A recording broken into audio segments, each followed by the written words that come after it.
of this fine community, Cobbs Cross. The lesser of two evils is evil. That is what my mother taught me. That is what I learned in Sunday school. But based on the ALP and the UPP's, UPP's performance, it seems like if they're saying, if one is bad, then choose the lesser that isn't as bad. They're both bad for Antigua and Barbuda. Look at their political records. Look at their political records. Ladies and gentlemen, I am going to give you the facts tonight, because in this constituency, there was a reform that was done to the national parks. Something that even if you're found in the courts that it gave it the right to do it, morally and ethically it is wrong. It is wrong because the lands that Gregory Athill spoke about earlier, the 3 acres of land that Mr. Brown owns today, or used to own because he sold some, were part of the national park. The national park was established under an act, I think it was 1983. This act was put in place to preserve these lands for future generations of Antigua and Barbuda. The lands were deemed to be of such a national and historical importance that it is part of our identification as a people. Ladies and gentlemen, I have a document here, a land transfer, where Gaston Brown, the leader of the ABLP, purchased 3 acres of national park land for $75,000. $75,000, English Harbor, block 3525808, parcel number 404, acreage 3.00. Government of Antigua and Barbuda, in consideration of the sum of $75,000 paid to us by Gaston Brown of Bay Street Villa area in the parish of St. John's. 17th of March, 2004. The election that year was on the 23rd of March, 2004. So he transferred the land and he got it registered in his name the day before the election on the 22nd of March 2004. That is the sort of man you are dealing with. That is the sort of man where you have to make up your mind. Who are you going to vote for? I am going to vote for the lesser of the 2 evils. The lesser of the 2 evils is evil. And what is even worse than that is what happened to those 3 acres of land. The National Park lands, lands that were legislated under the National Park Act, and they decided that that had importance to Antigua, to the Antiguans. That was our identity. Mr. Brown, for some reason, thought that he was more deserving of that land than you, and that he had more use of that land than you. And when he's down at 46 North Street talking about a code of ethics, a code in which and how the candidates to the Antigua Labour Party will be conducting themselves, since 2012 the code of ethics was put into place. What happened? He's bought the lands 2004, and it is now 2012. I go back to 2 years ago. Mr. Brown, as chairman of the Antigua Labour Party, as it was then, instituted a code of ethics.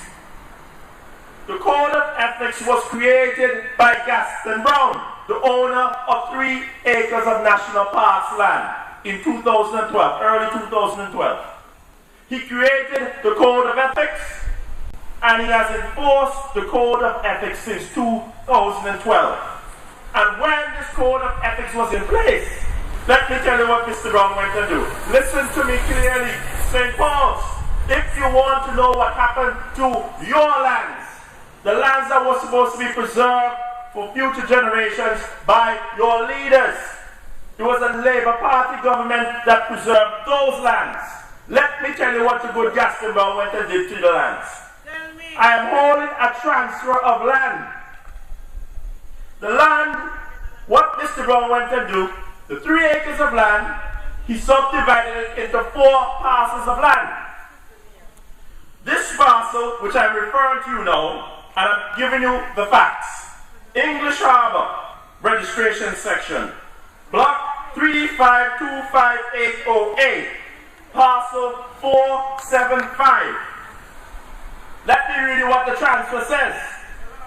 I, Gaston Brown of Bay Street Villa area in the parish of St. John's in the state of Antigua and Barbuda, in consideration of the sum of $475,448 Eastern Caribbean currency, hereby transfer to Coleridge Davis of number 37 Painters in the parish of St. George, the state of Antigua and Barbuda, the land comprising the above mentioned title. The 23rd of August 2012.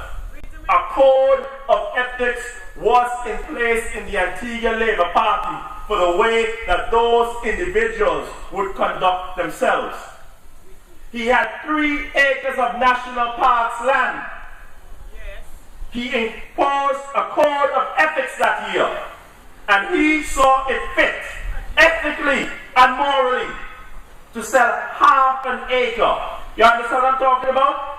Out of the 3 acres he had, half of the acre, he bought an acre for 25,000 EC dollars. So half of the acre, a half an acre is worth $12,500. He sold half an acre that he paid $12,500 for, and sold it for, let me tell you the number again, $470,448. That's just $30,000 short of $500,000. That is the ethical and moral mind of that man. And let me tell you this. Where is the outrage in the Antigua Labour Party? Where are the other candidates who had to go inside the code of ethics? Because as far as we are made to understand, there are only 2 people in that party that do not have to sign that code. Asad Michael and Gaston Brown. Because they don't need to sign it. They have to keep the other 15 candidates in check.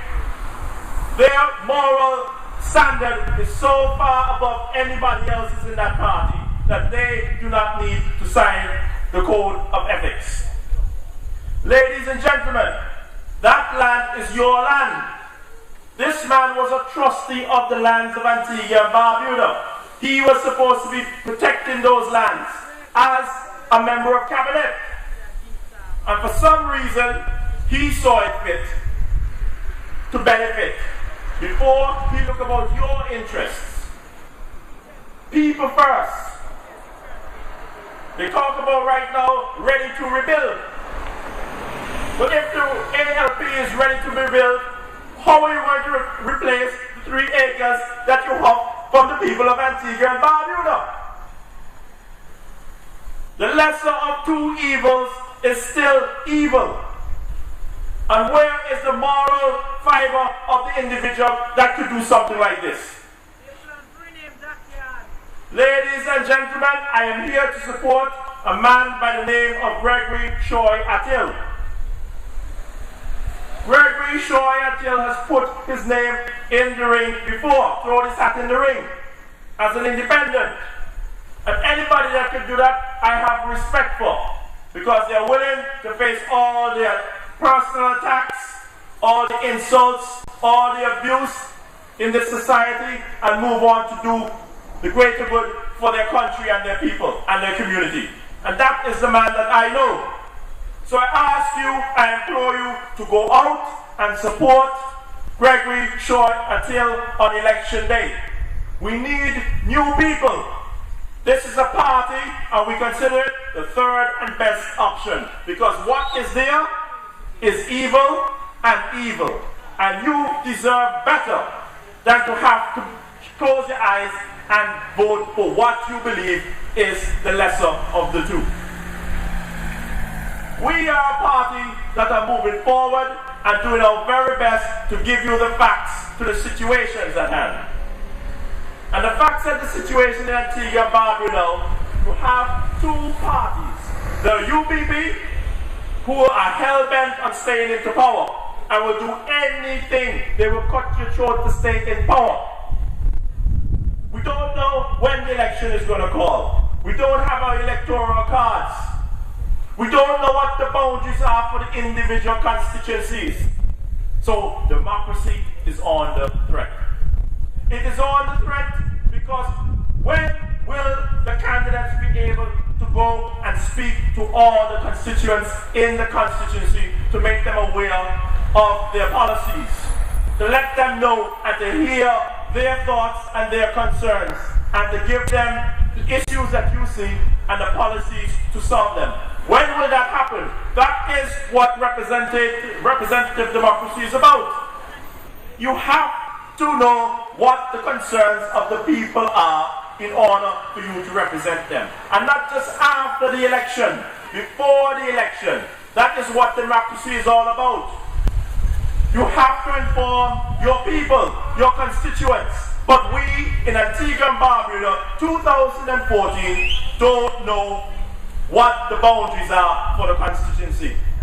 We don't know when we will be receiving our electoral cards. And that is the concern. And that is what we will be fighting against. Ladies and gentlemen, the lady by the name of quinn-leandro, the Minister of Education, she is dumbing down education. She has lowered the pass marks in order just to show on record that the students are passing at a higher degree. How can that be a benefit to our society?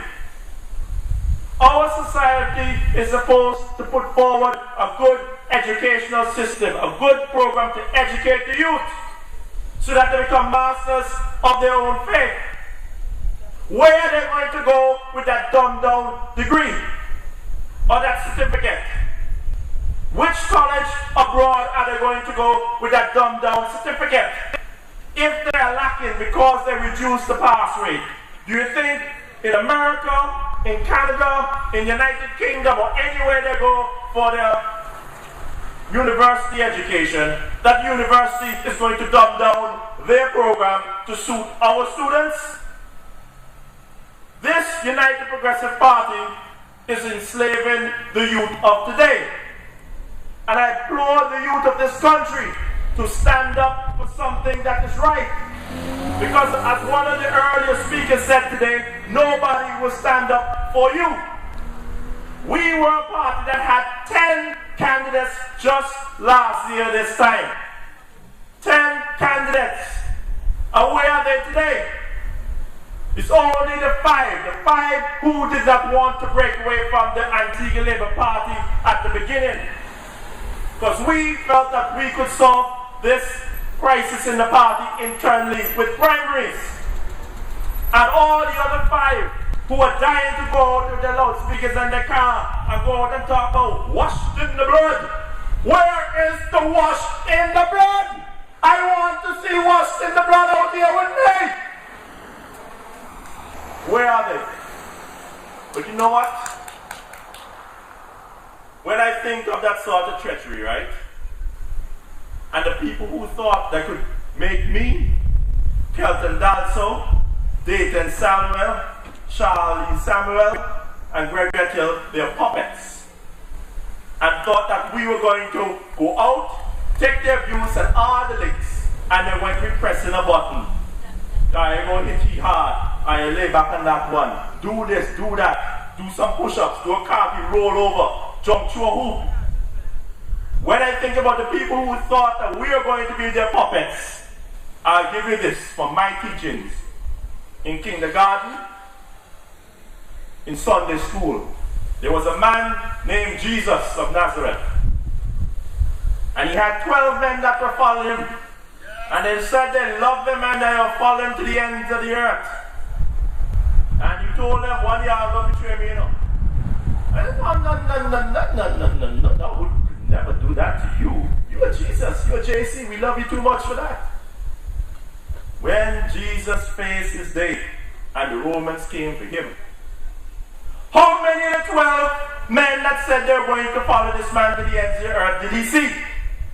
Not one of them, not one of the apostles were around when Jesus was being crucified. You know what Jesus saw? The mama and the woman. Not one of the man to pick up and they start to buckle. So when I say there were 10 of us and now there are 5, I'm even doing right now better than Jesus because he saw none. And I have to thank all the candidates that remain in the Antigua Barbuda True Labour Party, because none of your fellow countrymen had the balls to stand up for what is right. They stand up for political expedience. They stand up for a little financial gain. Right now, Kelton Dowse for myself, they want to make me ambassador and senator, and Kelton's supposed to be senator, and then he'll be head of youth and all of this fancy stuff, all the gimmicks. How come only now the hour we tell you you're wrong and we're not backing down that we get all these offers? I mean, just a year ago, it was not on my ticket. We were called demons, pipsqueaks. What other manner evil they were calling us just last year? But you know what? When you stand up for what is right, eventually the message will hit home. Because Mr. Brown, he cannot rely on any of those other 16 candidates to be in support of him when the time comes. If he thought that what Jesus got on that hill in Calvary was bad, wait until you see what happened to Gaston Brown when his Waterloo comes. He is not going to like it. You reap what you sow. That is what I know from my political science training. Ladies and gentlemen, I implore you. There are 3 parties contested in this general election. We all know that there are problems in the ALP or the ABLP or New Labour or Gaston Brown's party, because they are hell-bent on getting power, attaining power at any cost, regardless of the issues or the policies that they plan to implement for you. It is one goal they are trying to do, get into power at any cost. And then after we get into power, then we will solve our problems. It never happened before, so it's not going to happen after they get in. You deal with your problems now. There's another party called the UPP, which if anybody really considers to vote for them, they have no love for their country, they have no love for their community, they have no love for this constituency. I implore you to stay out of Namba Lumba Namba Lamba Bamba Lele. I implore you to stay away from Chet Green, because these men will come to you with a silver tongue and they'll say the sweetest things, the sweetest sounding nothings in the world. They're going to provide jobs, 500 houses in 500 days. They're going to rebuild this and build this up and take down this and good governance and proper etiquette and everything, code of ethics. But I'm asking you, look at what you are electing. Gaston Brown took up 3 acres of National Parks land as the trustee of the land in the cabinet of Antigua Barbuda. He huffed your land. Your land that was preserved for future generations. Your children will not see that land because he had greater need for it. The 3 acres that he got, he put 1.13 of an acre into ACB Bank for a loan for $300,000. And then half an acre he sold for $470,000. Almost $500,000. That was purchased on August of 2012, and that was what made him the leader. Ill-gotten gains. He used that money to kick Lester Bird in the bottom and put him in the Pampers at the convention. And let me tell you this, if Lester Bird or any of those other leaders could sit down with that sort of behavior, then it reflects not on Gaston Brown, it reflects more on what type of people they are in themselves. But because they should have known better. The age of the 76ers is coming to an end in that party.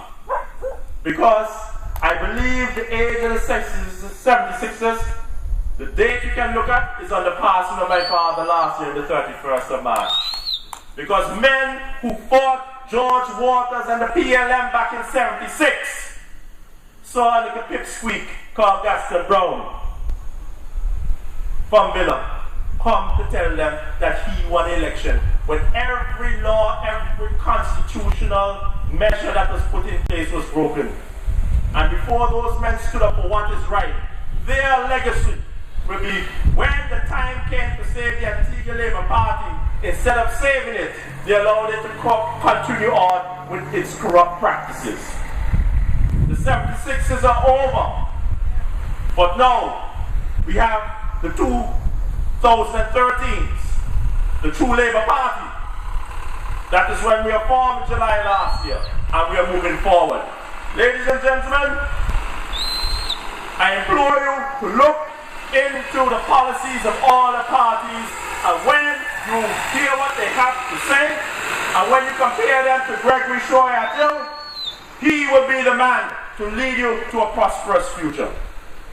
He will be the man, because all you're hearing from all these other parties is not what they're going to do for you, it is what they're going to do for themselves to get elected into office. Ladies and gentlemen, St. Paul's, I bid you a good night. Until we come again, this is the Antigua Barbuda True Labour Party, and we will be contesting in the general election that is coming up soon. Good night. You're not alone. Labour, I'll be right there for you. You're not alone. True Labour, I'll be right there for you.